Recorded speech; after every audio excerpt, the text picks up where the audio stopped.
Okay, so we have our props, and they really are in a preparation mode for creating some length in the front zones and the spatial um, lane, not just in these like the hot spots of the body, where you think of like this whole front hip zone or like the chest. These could be like the hot spots that you want to really separate and span.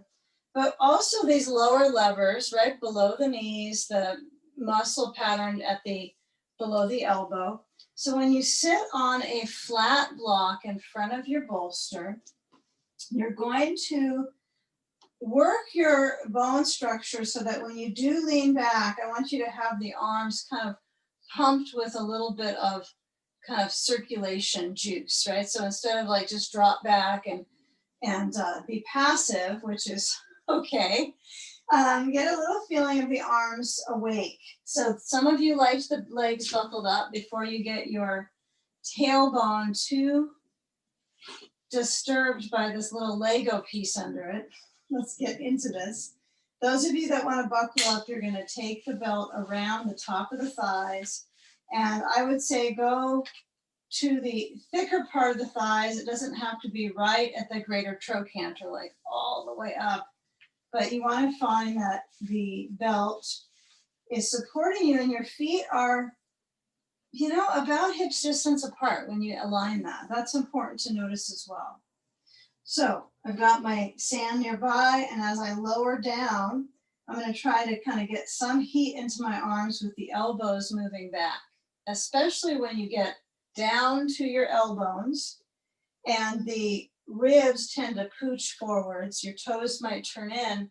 So pivot the feet so they are back to that parallel, and then the natural state that our legs kind of evolve in their patterns is they do have a tiny bit of rotation, but it's at the ankle, right, not the hip. So I want you to let your spine ease back, and any of these things could be discussed much further, I'm sure. And then as your head lowers on your blanket, then get a sandbag and lift it to your front hip bones. And then start to slowly move into the pattern of supported chest opener. And this is more of a chest opener than it is necessarily a bridge pose. But I like this bridge pattern because we're using both a bolster and a block. And the idea with the block is that it's firm so that the hips can't really push back and compress it. So use that arch in the spine. And then as you spread the ribs, we're going to take a meditative flow of focus into the chest, the arms, the legs, and the mind. And let the eyes center back once you feel your brain is supported on the blankets. Now, support for you could be nodding your head side to side momentarily, and feeling the feature of movement of your brain weight on the blankets and the expansion of the arms and the weight of the legs down from the hips. Rest your feet without too much assigning to how they should be. Just feeling if their natural reactivity is to rotate out to the expense of your postural, rebalance that you're working towards. You might step the feet out a little wider, and that could auto-correct that rotation, but then that might feel more pressure in your back. Just saying these things doesn't mean you will feel them. And so use the wisdom here of kind of this positive pattern of scanning the body. And so I won't call out what it could be in your body because you might assign that to yourself. So as the arms are open, feel the muscular experience of the shoulder blades back and down. And be sure that your head is supported enough, just the right amount on your blanket. And we want to have it a little bit flexed right in your neck. A little bit flexed. You can add the arm position to flow out a little further, really spanning open. And now as you sense the organs movement in the belly,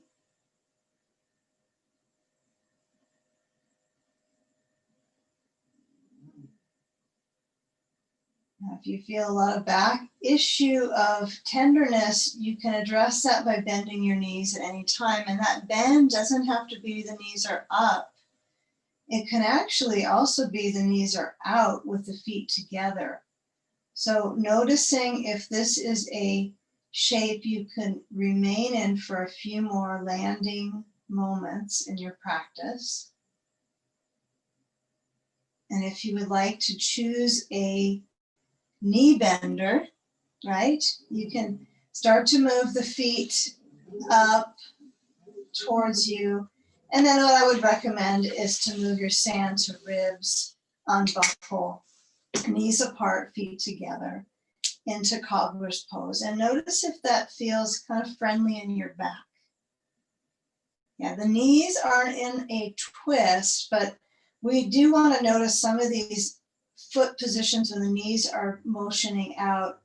There is a bit of a contour around the knee itself, the joint.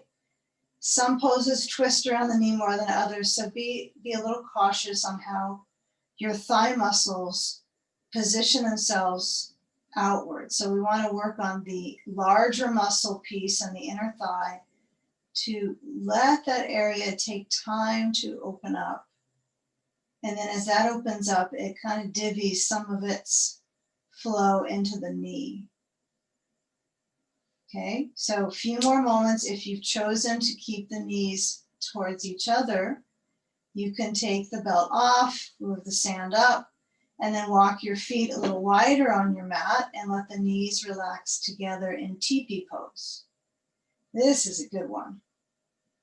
Important here that your chest muscles are selectively moving with the breath. If you have that sand, you're using the sandbag to gradually strengthen into the diaphragm muscle and respiratory support. So feeling the lungs strengthening.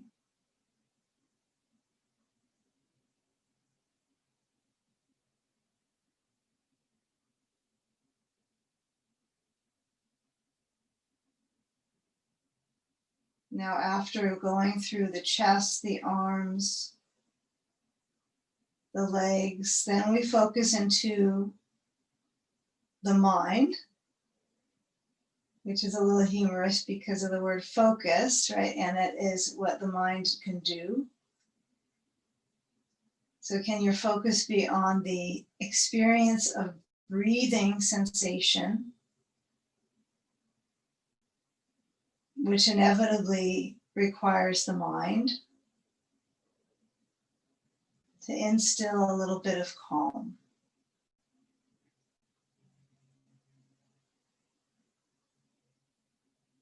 Now, if your arms happen to be opening and there's small parts of the connection to your chest that feel kind of just hanging in there, not necessarily a feeling of them kind of unzipping or opening, the floor is limiting, right, to that position for the chest to open.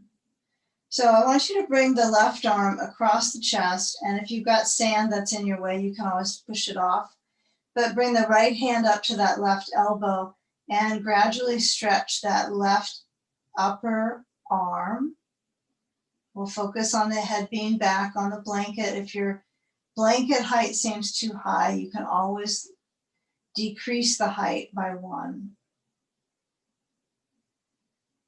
Okay, now you're going to move that left arm back and hold your elbows.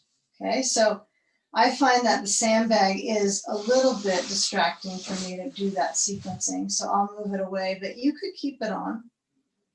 Okay, your feet could be together, knees out, or you could be knees together, teepee pose. You can change at any time. Okay, now switch the arm crossing, right arm across the upper chest, left hand to right elbow. Good. And then get that field of touching and then gradually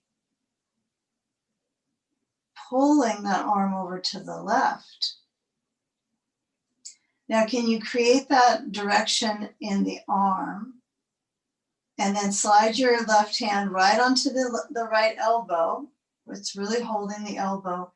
And then you'll move the right arm over the face and then hold the left elbow so you have the elbow crisscross overhead, and trying to get the arms so they settle on the blankets a little bit. So it's a little more settling for your arms.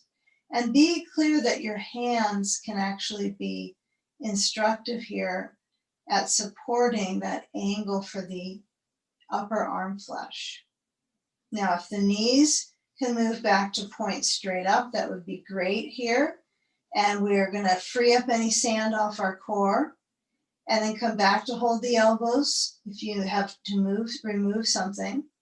And feel the left foot push down and move the right knee in towards your chest. So as you push down and you scoop the knee in, feel that leg drawing in with the knee in that full bend. And I want you to keep it in a bent leg pattern. And then as you lower that foot down, switching the sides, simple usage of your posterior core muscles. But when you're pushing down into your lower foot, see if you can feel the volume of that foot and the leg muscles to instruct the back to open.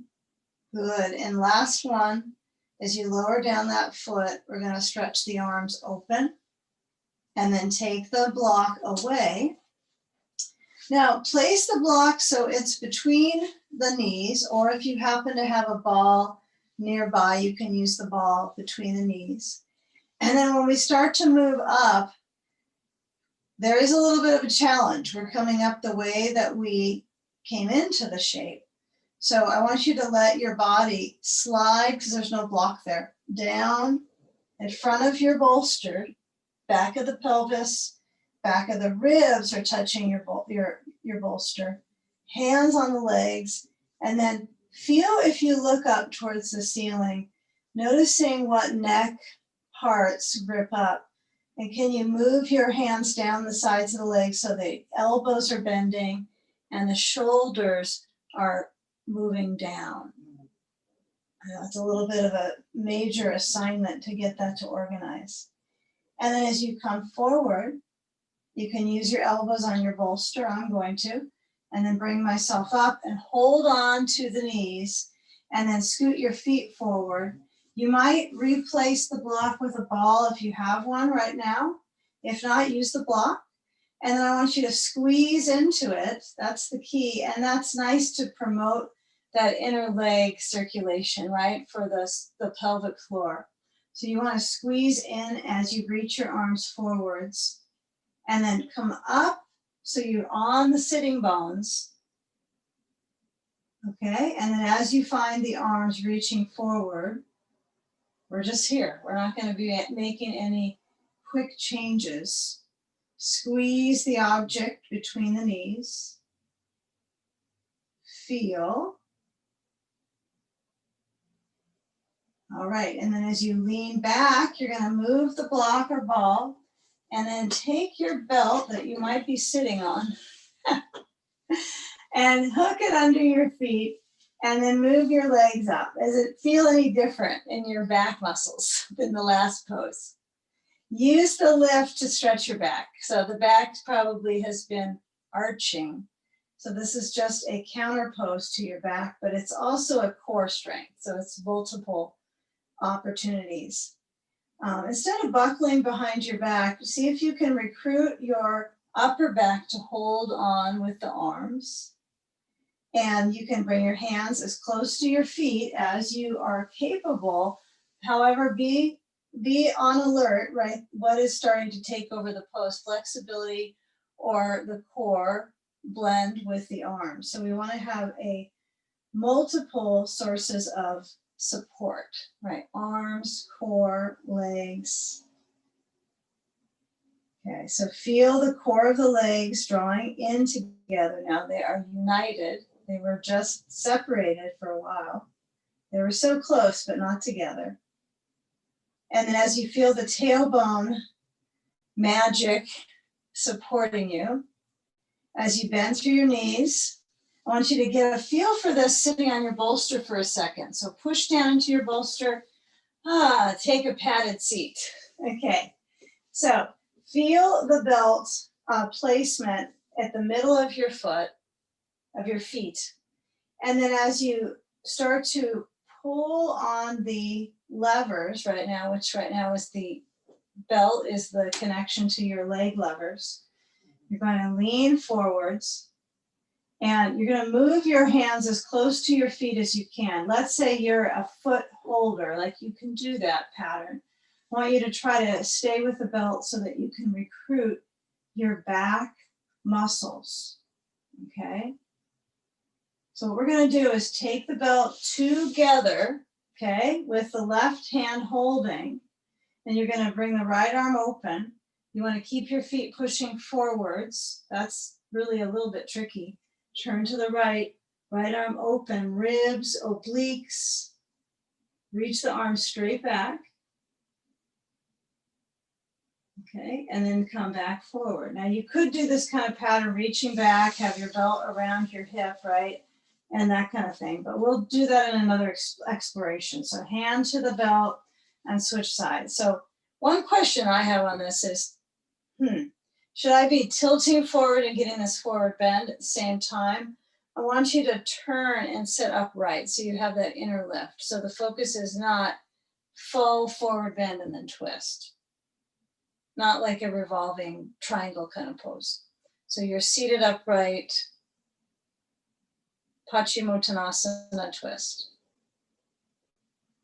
Okay, now as you feel this turn to the left, this is where we're gonna go, okay? So let go of the belt. You can actually slide it off. Bring your left hand back to your blanket and then pivot. So you're gonna slide down from the bolster so you're sitting next to it, okay? These are all important patterns, we hope. And I'm going to get a blocker ball on the inside of my right leg and a sandbag. And as I put that on my side, I'm starting to move into the side sage with the arm between the blanket stack and bolster. So ways of coming in and out of poses, I think, are quite interesting for the delivery method into the circulation patterns between the muscles can make a difference. So I'm trying to encourage that from how we got here.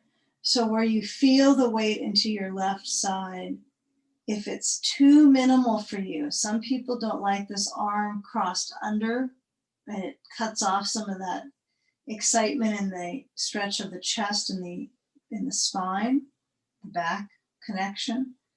So if that's how it is for you, what you can do that's different today, this is only for those that want to move the shoulder farther in another direction. It could be good, it could not be good for some people, is that you would change it and take your blankets like this so they're lengthwise, right? And then you might not want to have the block overhead. So that's an option. It might feel good today. It's kind of like a banana shape, okay? So with the eyes resting heavily down in the face, feel where there's that experience of awareness through the side, and where there is momentum to the breath. Now, if this starts to irk your shoulder complex, especially if it feels like it's on the side at a connecting place, then you've done your time on it and you come back to where you were. Maybe you end up not having your arm overhead. So you kind of juice the joint and that's it. Okay, you got a little joint juice, but then it's time to come back to basics. This side can always use more hydration. So with a few more moments, side sage. Remember, it's time in the pose that delivers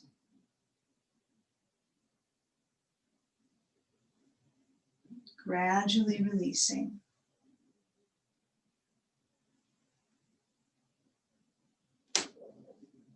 Weight of your head resting.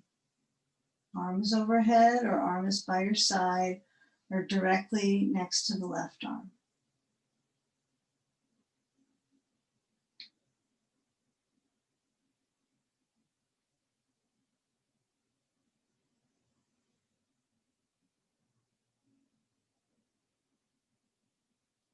You know, when we do these patterns of cross blending, right, when we're moving into this next shaping, we want to add on, right? So we're adding layers of support for the body coordination. So that's why I like to do movement therapeutics in between the shapes.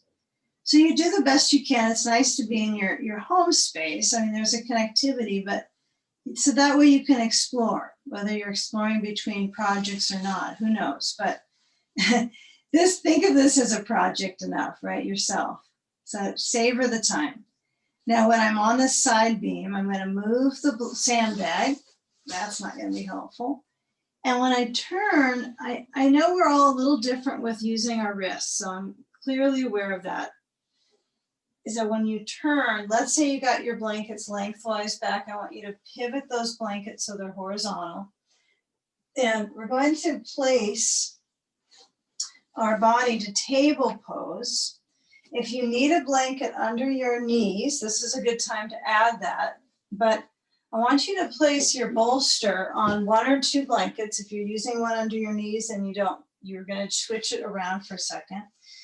And reach through your arms so your back flesh has an experience of lengthening. Okay, now feel how this is with your arms up and the flesh kind of matrix.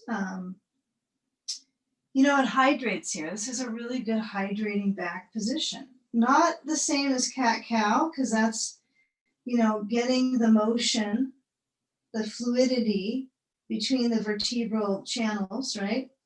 So I want you to feel this and then bring your hands or your elbows down. You choose. Spread the knees apart so you have enough spacing in your core. And then as you round your back to cat, feel the differences in lubricating that motion between the vertebrae, right? There's movement. Now, when you arch your spine, feel the traveling chest, walls, sliding in center, and then breathing, alternate. I know this one can be a trippy one to think about how your diaphragm is moving with your breath. You might get a little bit overwhelmed by the concept, tracking the breathing when you're in cat-cow. So, maybe just know that it's operating. But it is interesting that you have this squeezing pattern when you round your back, right? So if you have a block or ball, you might place that between the thighs. You have to bring the knees in a tiny bit. And then when you round your back,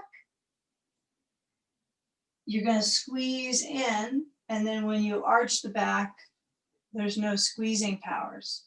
So you give it a try. That's a challenge for your glutes. Notice how your glutes have to fire. Your buttock backing has to fire to get you to round and hug into the ball. Okay. Now, as we come back to down dog, you can keep the ball or block or let it go. But when you have that extra instruction, you might have a little less issue with your wrist. That might have zero to do with your experience, though. It might not be at all for you with that. So I like to have that object between because the knees don't knock in as much. The shape is not going to be knees going towards each other. So have the ball above the knees, so the inner thighs, the little bit of that control to the pelvic floor. Okay, and then maintain that spatial downward dog shape, no arching, your natural length, extension of spine.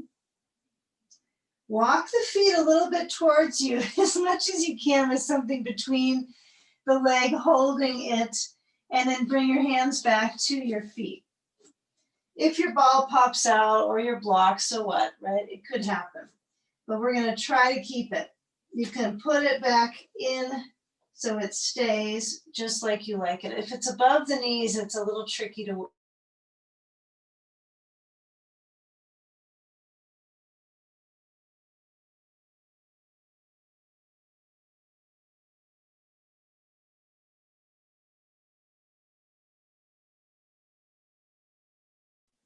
Yeah, don't wait to let go on this one.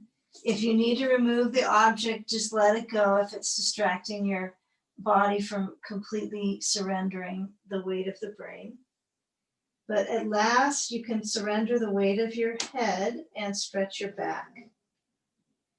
And if you are near a wall space and you decide this is good, but I want it to be better, you could move yourself back over to any little wall spot you have that doesn't have a painting above you, and hold on to your elbows for a mini few moments so that you get that full cascading stretch through the spine. Walls are good, you know, so feel that for a few seconds. Let the weight of your head lower. Switch the crossing of the arms if you have not done so. Keep in mind, you do not have to keep the ball. It's just one version.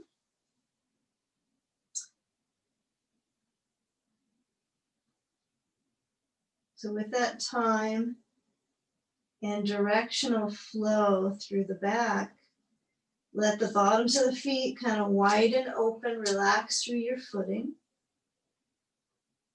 Belly moves with the breath.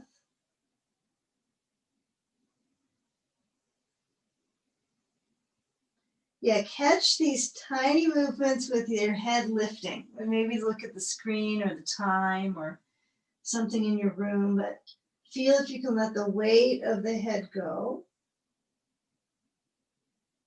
Release the clutch on the arms. Be sure you're on your mat again. And then as you move the ball or block, you're going to come back forward. And as you walk your feet back, your knees down to the ground or the blanket, I want you to get a feel here for your back into cat pose one more time. Chin to the chest. Feel the tilt of the chin and feel when it's not being forced to tilt. So the natural length of the neck. You know, as you move back to a natural table pose, I want you to take the bolster. We're going to go into crocodile, which I just love this pose. Okay, crocodile. Crocodile could be your bolster across horizontal, and it could be your bolster lengthwise under your center. Okay, so I'll show two versions. Okay, so version one, I've got my elbows on my blankets and I'm setting my forehead onto my arms. And I feel a lot of pressure into my stomach, right? A lot of massage into that core beam. Now, if my knees move a little bit apart, it's also going to put some stretch into the front of my thighs, just the right amount. So this is why having the bolster wide could be beneficial. Okay, so stay here for about another minute. Those that want to try something different will take one blanket away and turn so the bolster is tipped up. You've done this one more often than the other with me. And then you're here with your chin on the other side of the bolster. So this might be good too. It's different on the chest though. So if you have a lot in the chest area, this is not going to be preferred because it's an impact into those nerves. You might not like it. So if you're not in attention to what's going on, this one is what we usually do, but not for everybody. But if you like the flow in your back, choose a pose to let the back surrender, the whole back flesh relax without being pulled on like a forward fold. It's just open.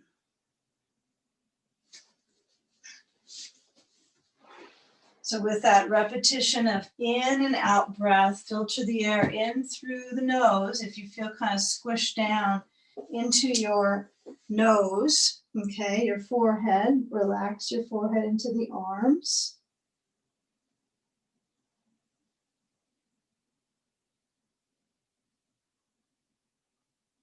Now we'll take up dog. So the hands could be on the other side of the blankets if you don't want to put any wrist pressure in at all.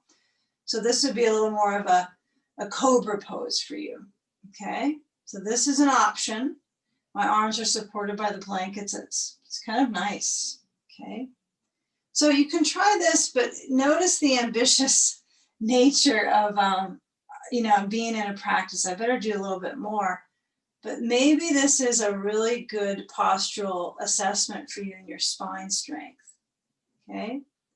You can also bring your hands under shoulder width and push to lift up dog.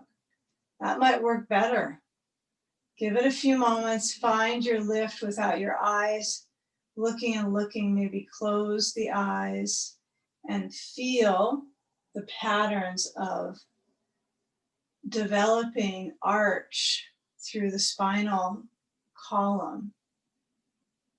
Okay, now before we get into the next side stage, I want you to notice where the arch is in your back, whether you're in cobra or you're in up dog, right? It's the middle chamber, right? Mid chamber. So now as we come down and we put our elbow between the blanket and bolster, we're going to turn to our right hip and start to take side sage with our right knee set right up to the bolster. So if you're confused, what is my knee doing? This right knee is tucked up to the bolster, left thigh is stretching back, block or ball on the inside if needed, not necessary for everyone. And then grab that heap of sand. Find what muscles work for you to get your sand on you. Sometimes a complex of muscles versus kind of snagging one piece where you grab something with your pinchers, fingers. So get a feel of how you can get cooperation with your muscles in your arms to get that bag. And then as we put the sand on, we go side or to the hip. You know, side is going to probably be useful because how often do you get these intercostals to have feeling? You know, unless you're in a relationship that you are hugging an awful lot, you know, this don't get a lot of feeling. They're sort of, they feel really like they were neglected when you do get this touch on them. So whether they are or not is not the point, but you know, get a feel right now what's helpful, what gives you sensory information. And with that arm overhead on a block, maybe you've changed the blankets like I mentioned last time and you have your blankets lengthwise, arm is on top. Those of you staying with this one, keep here. And then I'll show the other opportunity. Right, moving the blankets up lengthwise, and then my arm is on top. Not bad. I do notice that the arm is fatigued quickly in this one. So I find what is the nice blend for my shoulder rhythm. Okay, what can I be calm in for the longest time? Okay. So unite the costal breathing, the ribs expansion and release. Don't release the pose quite yet, just the breath.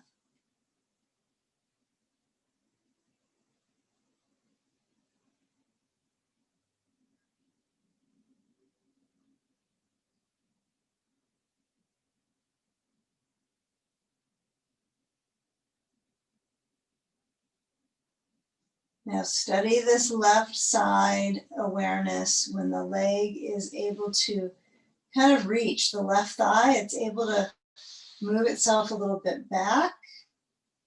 Yeah, there is an opportunity for connection from the leg into the hip, into the side of the stomach, and then continuing. So give the inner environment some time to feel that kind of globalness, experiencing the body without being really hinged up. Unhinged bones. Okay, but the bottom place has to be hinged up so the left side can open. So let's see what we can do with this type of work coming into the next shaping. So I'm going to let the sand slough, and then the left hand, and then as I turn into my bolster, I didn't turn into a bolster, but I'm going to turn in and come up to sitting. I want you to kind of get a seat on the bolster, and as the right leg stretches out, we're going to put the left foot close to the bolster, so it's depending on the knee. Now notice this is a knee pull. It's not a knee twist, but some might say there are little parts of the knee that are twisting. So just be cautious if your knee is being forced down against its own will. You might not only put a sandbag on that left upper thigh to support the blood flow there, but also you might put a ball under the knee or a block. So we take our belt. See, I'm a little pivoting to you, but it's also that my last pose had this element. So I want to keep this awareness lengthening. So get the belt, bend the right knee to hook the belt around the foot, and then reach through the leg. Play with it. Maybe hold on to the foot with your belt and swing it a little bit out and in. And notice what your out range is with ease. Okay, so it might be farther than you think. In fact, your rear on the bolster is going to affect it. So use as much of your bolster as you can sit on. Like adding with an attitude like the bolster just isn't big enough, right? Really take up your bolster. Take it up with both of the legs. Okay. Now, when you hold on with that with the hand, I want you to bend your right elbow, lean into the right leg, and then let the left arm wrap around your back. Okay, so you're going to pull, and then let your head either stay turning and tipping towards the ceiling or turning down towards your leg. Okay, really feel where the flexing is going on into your right foot. Feel that position of the toes up.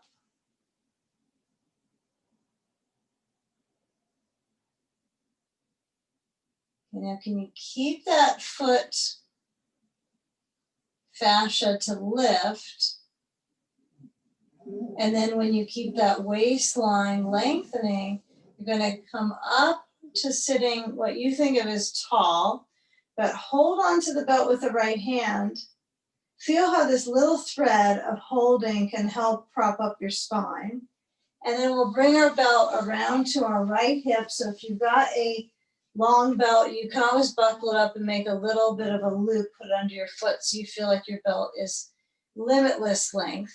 And then as I hold on to the belt with my left hand behind me, I'm going to open up my left chest piece into my arm bones, right? So I want this chest piece. You might not feel like this is as bony as the arm, but let this circulation, this cartilage, get this sense of opening back the right amount for you. So that for me was just a bit much. So I'm going to lower it down, hold onto my left leg with my right hand, anywhere I can get it, right? I can barely get my knee right now, so I'm going to stop trying to force that. So hold on to the thigh. Yeah, there you go. Good. And feel the body waist turning. Pause on the efforting with the arm as much as you're efforting with sitting up tall. So that inner lift. The right foot is pushing into the belt. Don't forget about the right foot. If you lose sensation of the foot and the belt's kind of starting to slide down towards the heel, that's fine. But you'll notice that the farther the belt is up to the ball of the foot, it's probably worth a reset, that you can get a little bit more push into it, you know, a little bit more gas into the pose. It fuels it. Doesn't make it easier, but it fuels your inner lift. Come on, I want easier. Good. So feeling where the body has motion and stillness intertwined.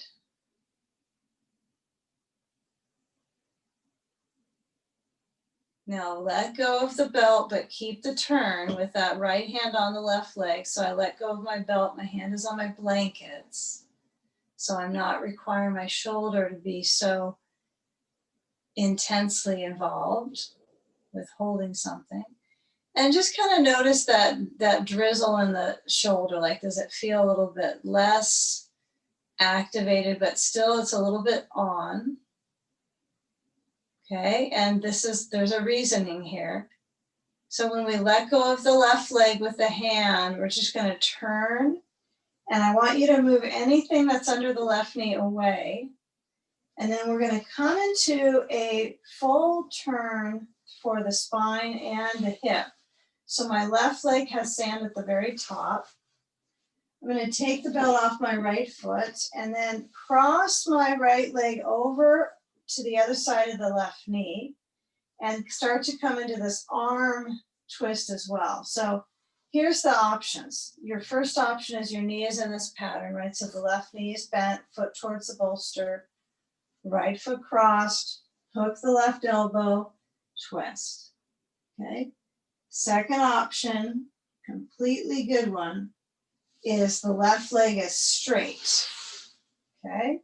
The right leg crosses over. No sand though, because that'll hyperextend the knee, right? And then cross over and twist. That might feel better for some people's knees. Okay. So keep that inner lift. That is probably going to be excessively mentioned today. So excuse my excessive mentioning. I'll find another cue for you at some point in my life. But when you're rotating, feel this lower back of the pelvis isolated. So it's not getting a big torque and twist. We want the sacrum area to not be, we want it to be stabilized, not mobilized. So let that be kind of stable pillar for you to twist from the top around. Okay, now as we turn back forward, we're going to come into pigeon or a pigeon look-alike, okay? So if you've got two blankets, just keep them behind you. It'll be perfect. If you got a block behind you, remove it.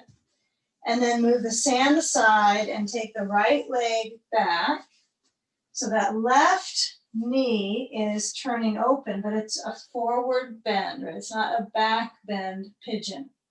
So the reasoning is that we can possibly get our left foot a little farther up.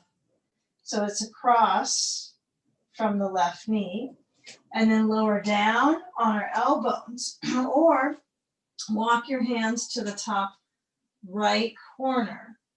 Okay, now those that want a pigeon look-alike, you're going to stay seated and you're going to take that left leg in front of the right leg and maybe add a sandbag to your left leg and then come forward with your hands on high blocks besides your mat and lean. Okay, if that's not enough for support, you can put your blocks under your legs, cross-legged, left leg forward and lean. Okay, so that one works pretty good. That's a good pigeon look-alike for the inner muscles, right? The inner experience in the hip. So come into your shape. If you're turning into the right side, you're taking a little bit of a rotation. Find the ways to manage the connectivity of your right front hip downwards. You'll notice if you move your hip bones, the front zone, downwards, like an up dog type of pattern, right? You have a little bit of that impulse. It really does connect into your left buttock muscle, or muscles, you could say. It's kind of funny because you're not muscling your way into this shape. It doesn't work if you muscle your way into a lot of these. So have some connectivity to your breathing. If you want to put your forehead on a block, this can be nice to have.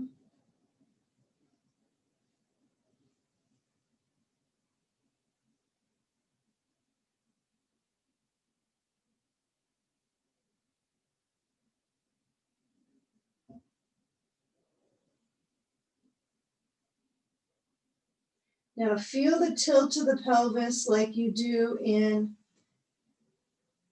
cow pose, which is arching. Feel a little bit of that tilt of the pelvis. Either pose variation.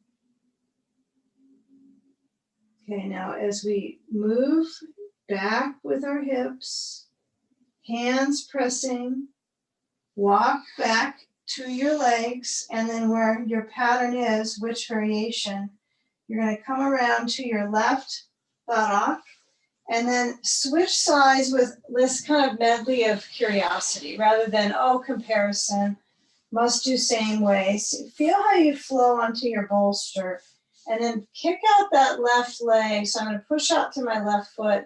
I'm going to add a blocker ball under my right leg, add a sandbag, and get right into that second side. Bend your left knee, and practice like this is a study group, right? It's like, okay, I got the first side, I have an idea what we're doing on this for this chapter on this next side. So when you bend that left knee a little bit, I find that as I mature in the practice, I can kind of get around some muscle groups that do feel kind of rigid or tight, or make kind of a little adjustment. It could be like an inner thigh press. So feel if you have an urge to try to, get that adjustment, and see if you can lay on top of that a little bit, and just hold onto your belt. It'll happen. Sometimes it's good to just see what happens without forcing it. Lean down into your left leg, hold, push into your foot, stretch your right arm over, and kind of season into this seated side bend. Okay? If it's something that you're feeling a little nagged to do and you don't want to do the pose this way with a belt, then use a block on the outside of your left leg, and then put your elbow on that block, and don't use your belt. You can do the similar zone without your belt. Sometimes this just feels better. I get a little adjustment in my back if I've got the block. It kind of gives me a little bit of a different type of security. So you could do both, right? Belt, arch of the foot, hold, block. Feel what comes along here. Now reach with the rib cage. Reach with the rib cage. Rib reach. Okay, now if the arm on that top can span open, you're going to come up. Take some care with the neck. Take the belt around to the left hip, hold, and then turn. Now, one arm might have an ability to turn open easier than the other. So if you're limited, it is important to use your belt in a helpful way. So I find that I can use the loop, right? A little bit of a loop under my foot, and then I have just a longer belt to work with. I'm not scrambling for making it work. The right leg has been held by the left hand. And then we're turning. Yeah, not so focused on how far in my right arm is to make it more compact. In fact, you might think in your practice, even though we're like, we have everything on, it's a little more hugging to the body, usually in a yoga practice. It's like you're trying to do the opposite with your body, right? You're trying to let go, expand, release. So it's a nice feature of focus continuously to explore what that might be. So if your right shoulder gets a little bit tugged on and you feel the heat, you might let go of the belt and put your hand down on your blanket and still work with that combination in the shoulder. Now this is important for the shoulder because if I have the belt I hold, it's pretty intense in the upper arm feeling. I feel it, and then when my arm lets go of the belt, I want you to turn back forward and then start to slide this left leg, and we're going to take it across over the right leg. So step that foot across for a moment. Okay. And then hook that right elbow to the left leg and go into the twist. So you'll probably notice it's the same arm that you just worked with to twist the other direction. It's no different arm, but now we're working the back side of it. So upper back work. Yeah, and the wrists, it's getting some energy into it without having to strive too much. So relax the fingers. You can just not worry about how that looks, but feel the positioning of your arm. And if it feels a little bit controlled or you're having some troubles getting that twist, you want to make it core twist versus knee torquing, so versus pushing more on my leg that pushes on my knee. So find a little bit of simplicity. If this right leg bending isn't working for you, just for those that it isn't, straighten the right leg, cross the left leg over, take off your sand, and then try it either holding your leg with your arm embracing the left leg or putting the elbow to it. Both are okay. Embracing the leg is okay.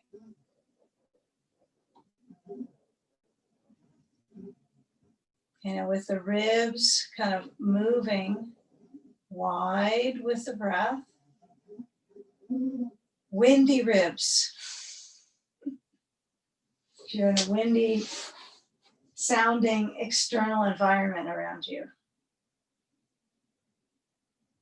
Unwind, turn, and then take a pigeon variation. So the left leg comes back, the sand is removed. And then as I position my right hip to that version of lowering down, keeping the element here of awareness that we are using this as a kind of a prep for inverting the body. So we're trying to get some kind of tendrils of flow through the legs. So when you lower your elbows down, this is one version. My arms can go to the left. And as long as you feel that the hips are squared, right? So if I go left and I start to careen over and my buttock is really lifted up, then I'm not quite ready for that. So I'll go back to front. Pigeon 2 option would be you stay seated if you don't like that version and you're focusing on promoting the right hip, right? So the right foot is in front of the left knee. Sand would be welcome. Sand or pet. And then placing your blocks to the sides.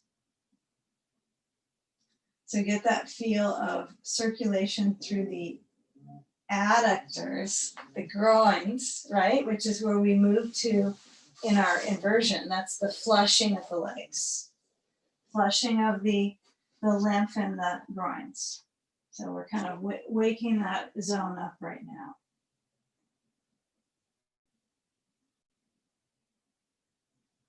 So feel the arch through your spine.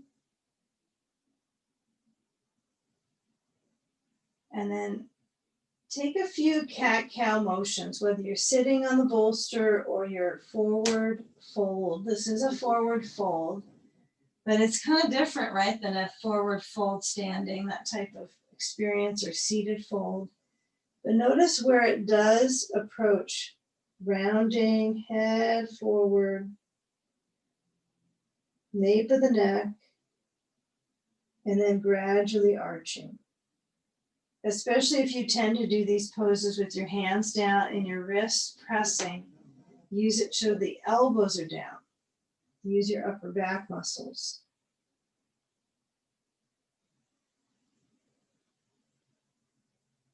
Okay, now when you let the body weight fall into a little balance,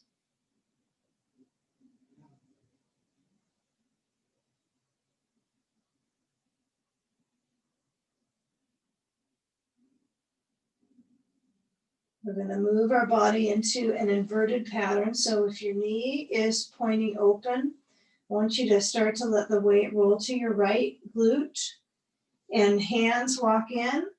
And if you're seated, it'll be real simple for you because all you're going to do is come to sitting and then take your blanket away. Have your belt and your bolster separated from your blanket. So you're going to push your blanket back a tad. And I would encourage you to have your block or ball nearby. And then when you lower onto your bolster under your pelvis, you lower back on your blanket under your head. I want you to have that block or ball between the knees, not above the knees, but in between. And so when you feel the spine lifted onto the bolster, have enough elevation for the spine so that it feels like your back is stretching. So that would mean my tailbone is pretty close to feels like it's closer to the edge. I'm not sliding on the other side towards my back, right, with my hips lifting up.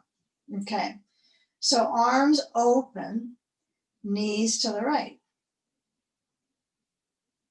Relatively, the class has a fast delivery of poses. If we kind of look at the blend that we do, so today, so maybe I'll slow it down a bit at the final phases here, but feel where you experience that fluctuation of movement, if you prefer that, if you don't, and let me know too, because I'd like to get some feedback on that, the stillness versus movement into stillness.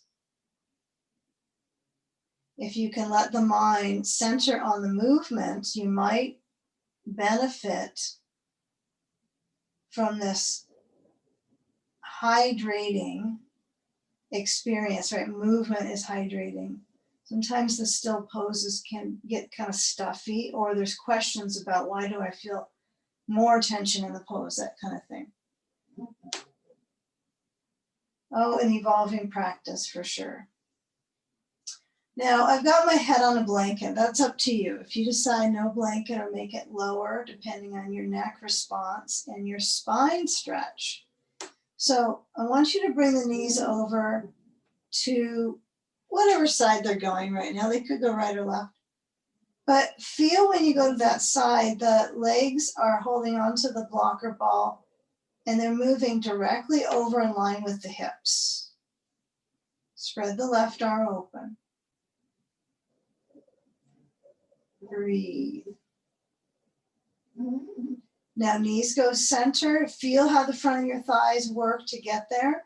Stretch the legs up, straight up through the feet. Flex, circle the feet. Maintain that inverted position. Legs are straight-ish. Ball is requiring them to be active-ish.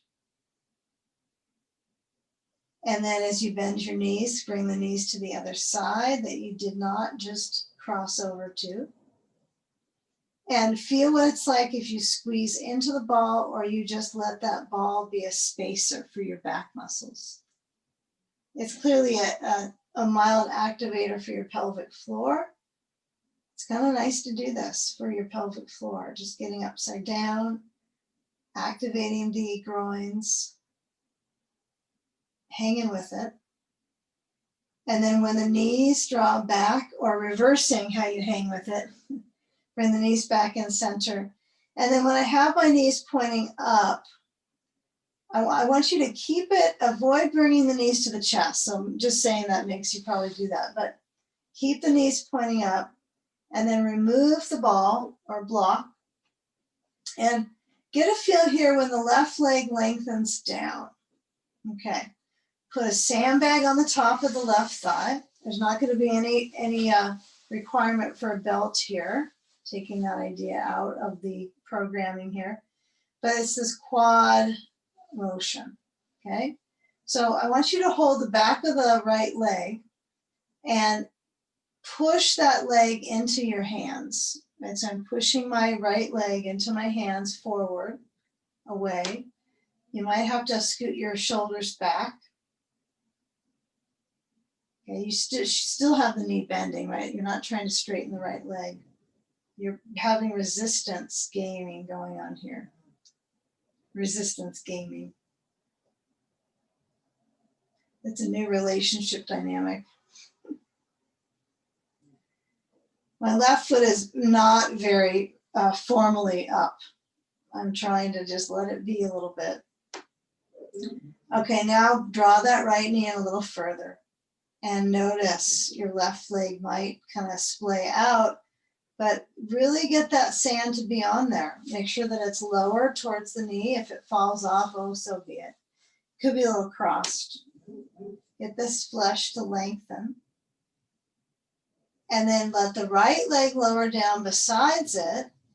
Kind of feel the difference. You feel a difference in the front of the hip. Change the sand to the top of the right thigh. Have to find the right position for the sand. And then hold the back of the left leg in. I think the second side you improve on usually. You get some awareness of this. It is a lot easier to hold the knee in versus to resist. It's so much easier. So I want you to try to resist here. Push into your hands. Use that lower abdominal strength here to do that. Push into your hands. Well, you wouldn't do it on your own. I mean, you are on your own, but you would probably resist to do this type of practice for the leg muscles. That it's going right up into the psoas. So try to keep with the program. Diaphragmatic breathing. And then draw the knee in. And then feel maybe a little bit of movement with the left knee. It's up to you. Get a feel for this right foot turning out more, being disciplined by stepping a little bit out so the toes are more up than out. Now, what are your toes doing? It's hard to see over the sand. The hurdles of sight. And anything goes with the direction of the left knee. If it's a little bit out, that's okay. We are going to work with that.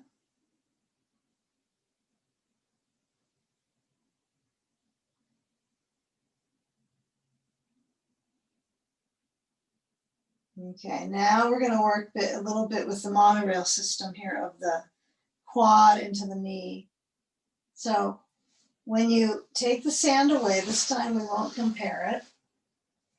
We'll bring the knees back in. Oh, we got one post before that one. Take your sand, place it on the soles of your feet. Can't forget sandy feet. Viparita Karani. Okay, my sand goes across my feet. They're closer in than hips distance, so I don't lose my sand, but I do have this focus so that this drainage, this leg flush occurs. And then as your legs kind of concur with the pose, space between the knees. Yeah, that might pitch and toe your feet a little bit. So kind of noticing what your balance is with your sand. If you don't want to use it, don't. Okay, arms open, cactus pose with the arms. Balance out your blanket so you have a tiny flexion in the neck. And then let the diaphragm move.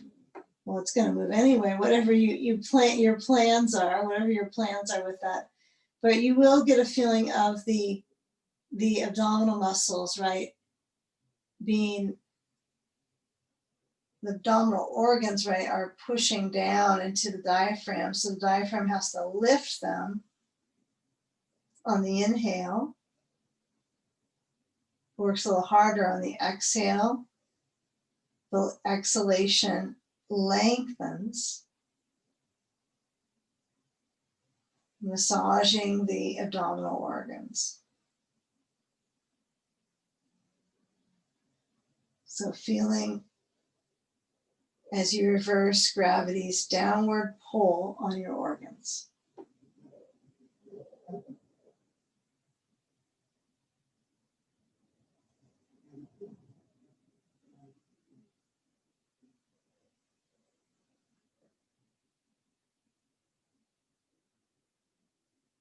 Now this is a time pose. It's more about time than changing the shape and altering that inner track.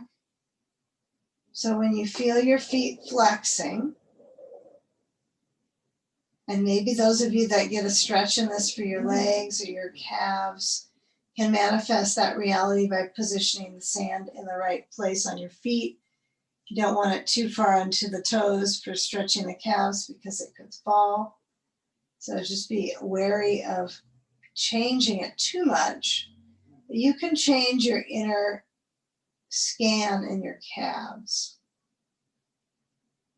Now as you bend your knees and you slide your hands down and you lose your sand, you're going to bring your hands to your bolster and push it forwards.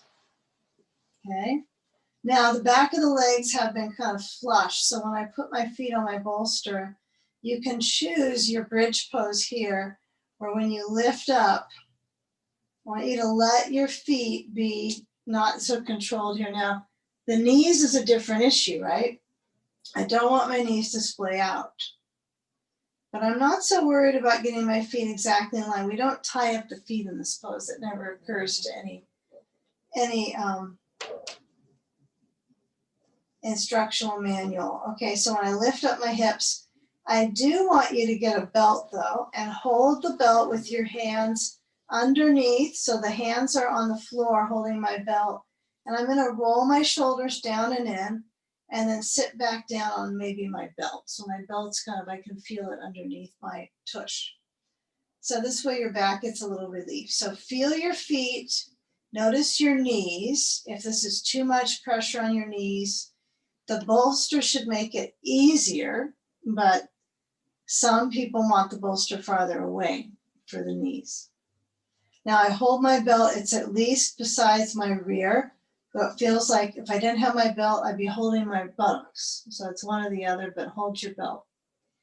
Now as you pull out with the belt, you're gonna pull the belt, and then lift your tush up. Okay, lift it up a little bit more. And then roll your shoulder on the right side down and in. Down is important. And then left side down and in.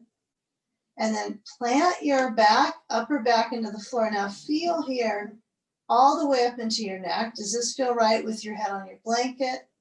If it doesn't, you got to remove it. Okay?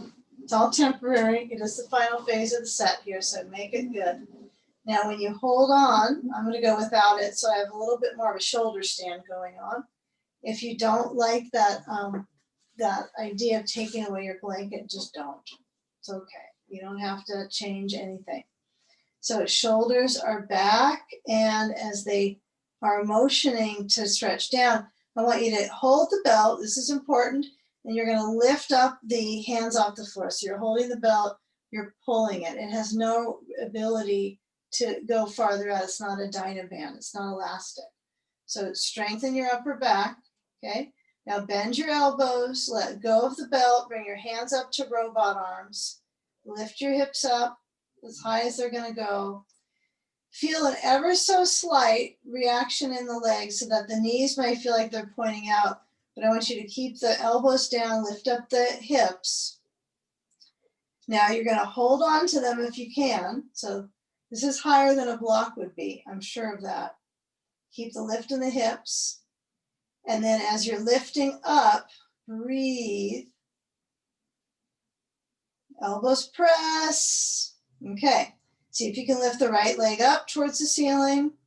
It's a big gamble, I know, maybe a strengthening for the legs. And then lower the right foot. Lift the left foot up, see if you have a little bit more juice to do that. Try to let the leg just kick up. Don't get too enthusiastic about perfection here. Bend your left knee, and then as the arms reach overhead, thank goodness, you're gonna let your spine lower down and your arms are overhead. Through the vertebrae you go. Okay. Windshield wiper the knees, feet on the bolster, spread the arms outwards, open. The arms, the chest, the hands. And then once the knees have swished side to side enough, You're going to take a crossover by pushing your bolster to the right side of your mat. And then as your right leg is lengthening down, so it's kind of shadowing the bolster, take a turn with that left leg crawling over the bolster and feel that that is creating manifesting a twist from the leg, upper leg, buttock into the left hip, okay? Blanket under head. Where did your sand go? Overhead, probably. Place it on the exterior left thigh, and then maybe add a ball to the sacrum. And it could be nudged anywhere comfortably. There it goes. Kind of a nice little nudge into your anchoring tailbone-ish space. And then that right leg is passive. It's kind of all passive in some ways. Once you get on your props, you can let the body morph into that shape to influence wellness in these areas of the body that we're elevating. Yeah, your head could turn left, your head could be center, nodding side to side. Let your belly move with the breath.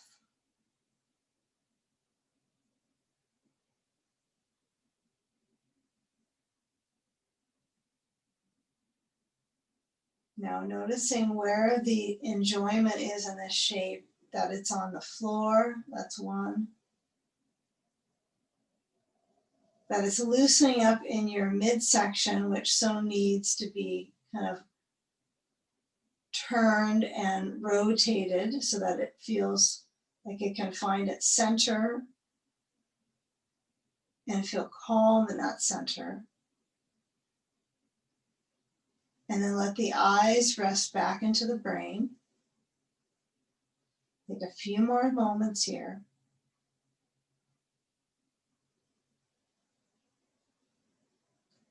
And you might be noticing a rushing mind if the pose seems like it's going too long, noticing that concept.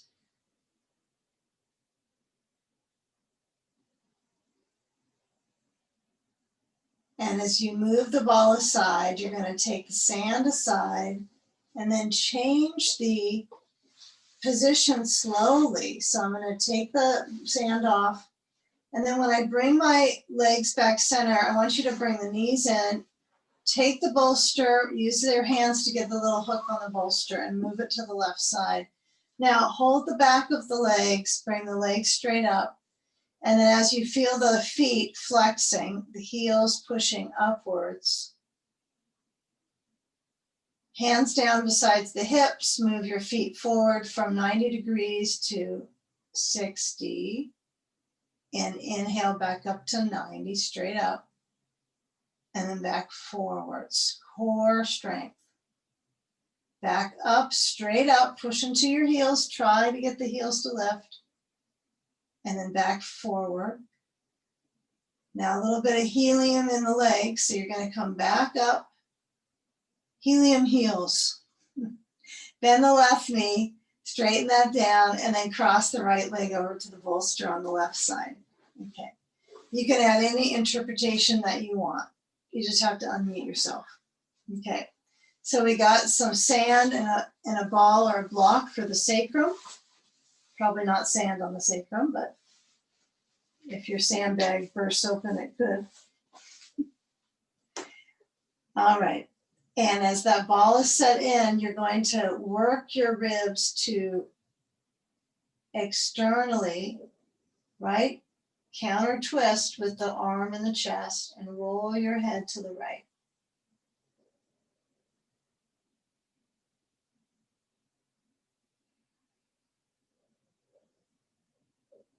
Simply as we kind of tune into the final moments of practice, this is a good time to recognize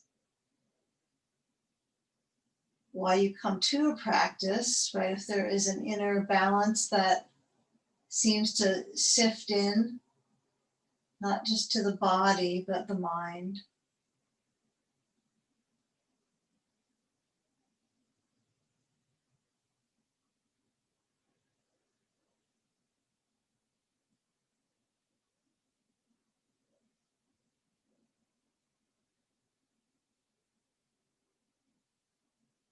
Now, if your head is properly in that rotation, you'll likely feel a medley of cooperation in both sides of the chest. It kind of opens itself, relax itself.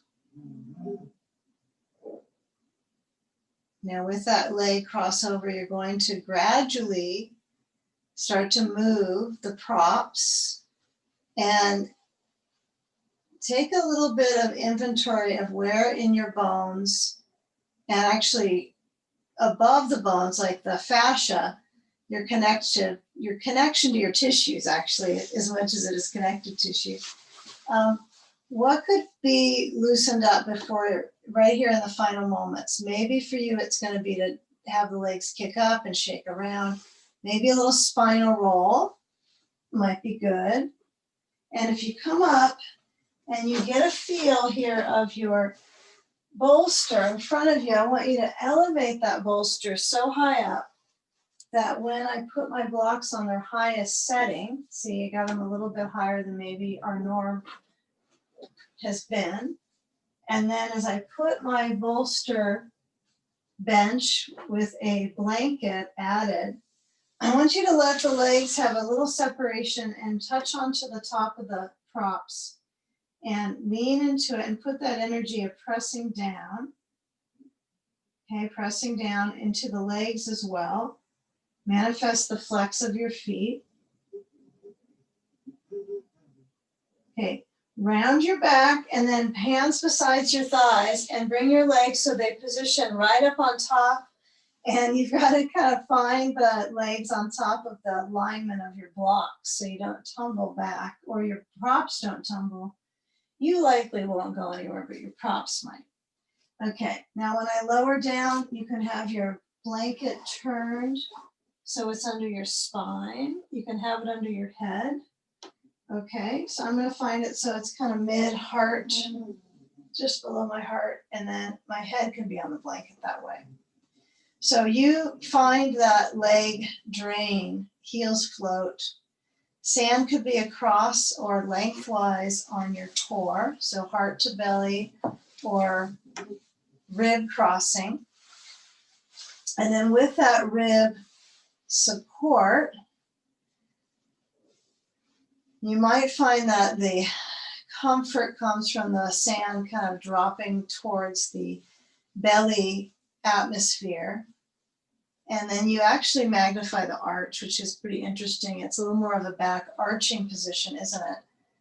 And for some of us, we feel like back arches are back pains, but we generally know that if our back hurts, the best idea is to open up the front fibers because they're short from slouching. And the back is ouching because of the slouching. So deliver the sand where it feels good for you right now. And if you're sandless, that's fine. Let your eyes center back into the skull. And with those eyelids as pillows, release the exhalations as if they were the final holding pattern in your body, your breath.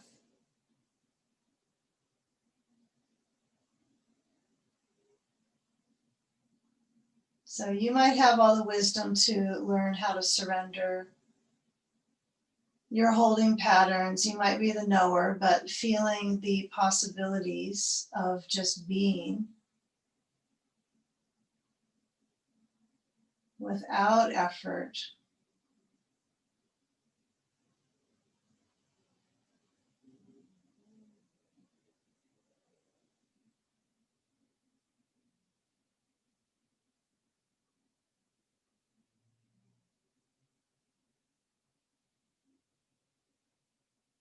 Now with that tail sensation touching, maybe feeling narrow, spend a moment here kind of almost like you're wagging your tail. So you get a feel of the back of the pelvi, having awareness that moves actually uniquely into your stomach layers, your abdominal organs.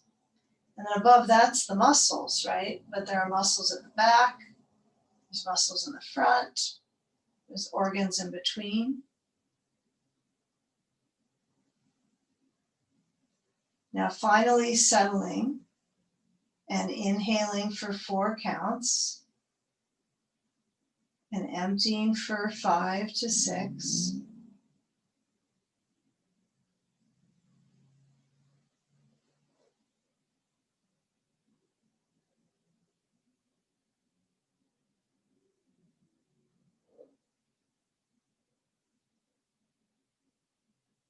Remove any sand. Reach both arms behind you. Find that experience of sensation through the rib cage.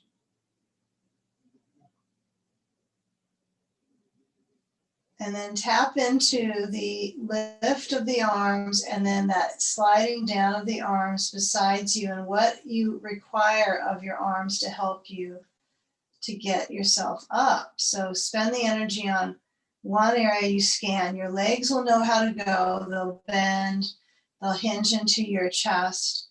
But when you do come up and around, I want you to notice when you roll to the side, how your arms can be a provider.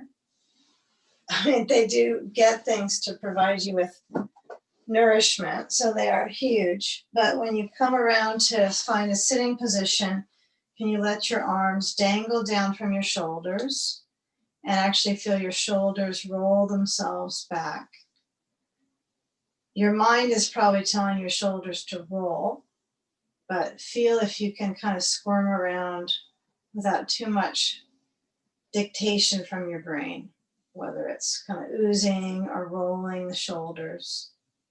And then simply unite, hands together, bow into the heart space, and feeling when the hands have that layer of connection, that collective consciousness of this group uniting in practice.